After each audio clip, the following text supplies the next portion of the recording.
সুপ্রিয় দর্শক, আসসালামু আলাইকুম। সবাইকে স্বাগত জানাচ্ছি আজকের গুরুত্বপূর্ণ সংবাদে। প্রথমেই জানিয়ে দিচ্ছি সংবাদ শিরোনাম, পরে বিস্তারিত।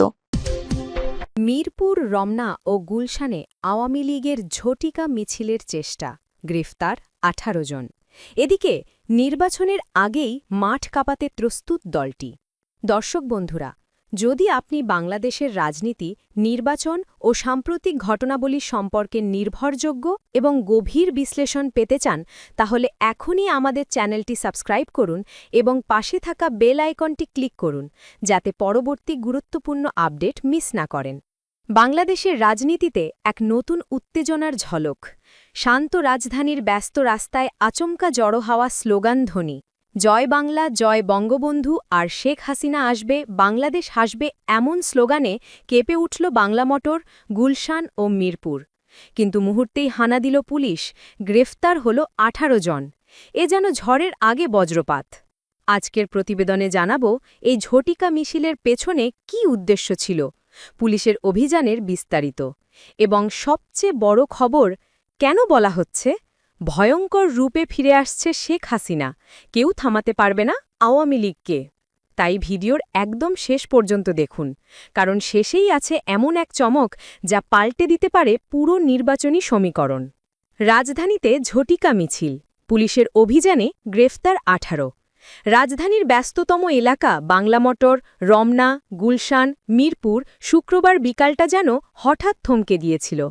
পুলিশের দেওয়া তথ্য অনুযায়ী শুক্রবার বিকেল ২:৩০টার দিকে আওয়ামী লীগ ও এর অঙ্গসংগঠনের নেতাকর্মীরা বাংলা মোটর এলাকায় জাতীয় নাগরিক পার্টি এনসিপি কার্যালয়ের সামনে জড়ো হন।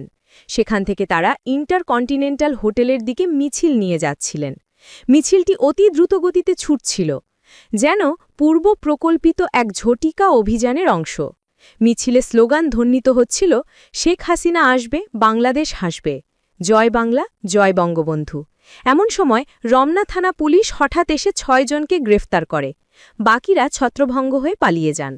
ঠিক এর ১ ঘণ্টা পর বিকেল ৩:৩০ থেকে ৪টের মধ্যে গুলশান এলাকাতেও বের হয় এক ঝটিকা মিছিল। সেখান থেকেও ঢাকা মহানগর পুলিশ আরও ৬ জনকে গ্রেফতার করে। পুলিশের ভাষায়, তারা সংঘবদ্ধ হয়ে আইন শৃঙ্খলা বিনষ্ট করে দেশকে অস্থিতিশীল করার উদ্দেশ্যে ঝটিকা মিছিল করে জনমনে আতঙ্ক সৃষ্টি করার চেষ্টা করছিল।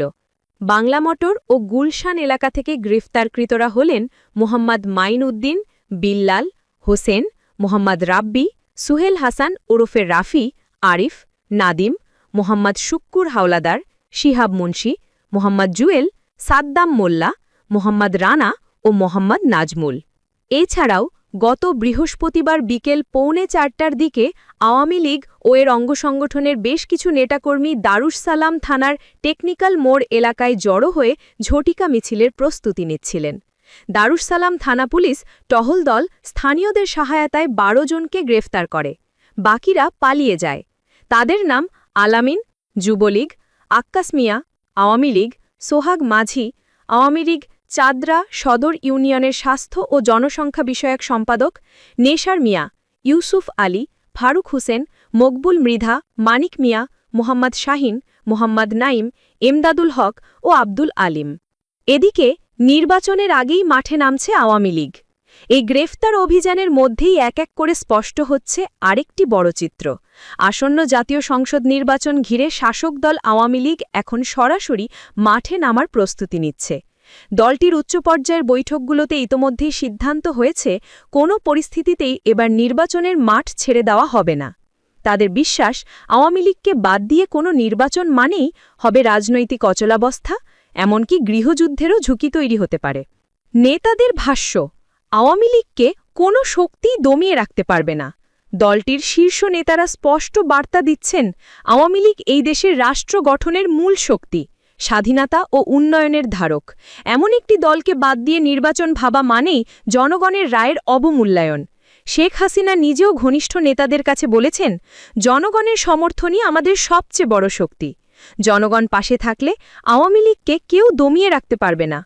এই বক্তব্যের পর থেকেই সারা দেশে দলীয় সভা সমাবেশে নেতাকর্মীদের মধ্যে নতুন উদ্দীপনা লক্ষ্য করা যাচ্ছে। দলটি বিশ্বাস করে গত এক যুগেরও বেশি সময় ক্ষমতায় থেকে তারা যে সব অবকাঠামো ও উন্নয়নমূলক অর্জন করেছে সেগুলোই আগামী নির্বাচনের মূল চালিকা শক্তি হবে। পদ্মা সেতু, মেট্রো রেল, কর্ণথুলী টানেল, রূপপুর পারমাণবিক বিদ্যুৎ কেন্দ্র, এই মেগা প্রকল্পগুলো শুধু উন্নয়নের প্রতীক নয়, দলটির জনপ্রিয়তারও প্রতীক। তাদের ধারণা এসব অর্জনের কারণেই সাধারণ মানুষ এখনও আওয়ামী লীগের উপর আস্থা রাখছে। গোপন সূত্রে দলটির জেলা, উপজেলা এবং ইউনিয়ন পর্যায়ের কমিটি পুনর্গঠন প্রায় শেষ পর্যায়ে। এই কমিটিগুলো ঘরে ঘরে গিয়ে ভোটারদের সাথে যোগাযোগ করছে, দলীয় বার্তা পৌঁছে দিচ্ছে। বিশেষ করে তরুণ ভোটারদের কাছে পৌঁছাতে সামাজিক যোগাযোগ মাধ্যমে বিশাল প্রচারণার প্রস্তুতি চলছে। ফেসবুক, ইউটিউব, টিকটক, ইনস্টাগ্রাম এইসব প্ল্যাটফর্মে উন্নয়ন বার্তা ছড়িয়ে দিতে আলাদা ডিজিটাল টিম গঠন করা হয়েছে। এদিকে দলীয় সূত্র জানিয়েছে, খুব শীঘ্রই কেন্দ্রীয়ভাবে ঘোষণা আসবে, যার মাধ্যমে একই দিনে সারা দেশে লাখো নেতাকর্মী একসঙ্গে মাঠে নামবেন। প্রতিটি বিভাগীয় শহরে হবে বিশাল জনসমাবেশ, প্রতিটি উপজেলায় ও ইউনিয়নে হবে র্যালি ও পথসভা। লক্ষ্য, দেশব্যাপী এমন গণজোয়ার সৃষ্টি করা যাতে স্পষ্ট বোঝা যায় আওয়ামী লীগকে বাদ দিয়ে ভোট আয়োজন সম্ভব নয়। এদিকে রাজনৈতিক বিশ্লেষকরা বলছেন, এভাবে জনস্রোত নামাতে পারলে বিরোধীরা চাপে পড়বে, নির্বাচন কমিশনও তাদের উপেক্ষা করতে পারবে না। বরং নির্বাচন করতে চাইলে বাধ্য হয়েই আওয়ামী লীগের অংশগ্রহণ নিশ্চিত করতে হবে। তারা সতর্ক করে বলছেন, যদি আওয়ামী লীগকে বাদ দিয়ে একতরফা ভোট আয়োজনের চেষ্টা হয় তাহলে তা দেশজুড়ে হিংসতা ছড়িয়ে রাজনৈতিক ইতিহাসে ভয়াবহ সংকট ডাকতে পারে। এদিকে ভয়ঙ্কর রূপে ফিরে আসছে শেখ হাসিনা। সব মিলিয়ে এখন স্পষ্ট, আওয়ামী লীগ মাঠে নামছে সর্বশক্তি দিয়ে। তারা দেখাতে চায় তাদের ছাড়া বাংলাদেশে নির্বাচন কল্পনাই করা যায় না। দলটির শীর্ষ নেতারা বিশ্বাস করেন, শেখ হাসিনার নেতৃত্বে আওয়ামী লীগ মাঠে নামলে কোনো শক্তিই তাদের দমিয়ে রাখতে পারবে না। আর কেউ যদি তাদের বাদ দিয়ে ভোট আয়োজনের চেষ্টা করে তা শুধু ব্যর্থই হবে না, বরং দেশকে ঠেলে দিতে পারে ভয়াবহ রাজনৈতিক অস্থিরতার দিকে। বন্ধুরা, বাংলাদেশের রাজনীতিতে এখন চলছে এক নাটকীয় উত্তেজনা। এই উত্তেজনার প্রতিটি আপডেট আমরা আপনাদের সামনে তুলে ধরব তথ্য নির্ভর বিশ্লেষণ সহ। তাই আমাদের চ্যানেলটি এখনই সাবস্ক্রাইব করুন এবং বেল আইকন চাপুন, যাতে পরবর্তী বড় খবর সবার আগে আপনিই জানতে পারেন। কারণ সামনে যা আসছে তা হয়তো পাল্টে দিতে পারে বাংলাদেশের ভবিষ্যৎ।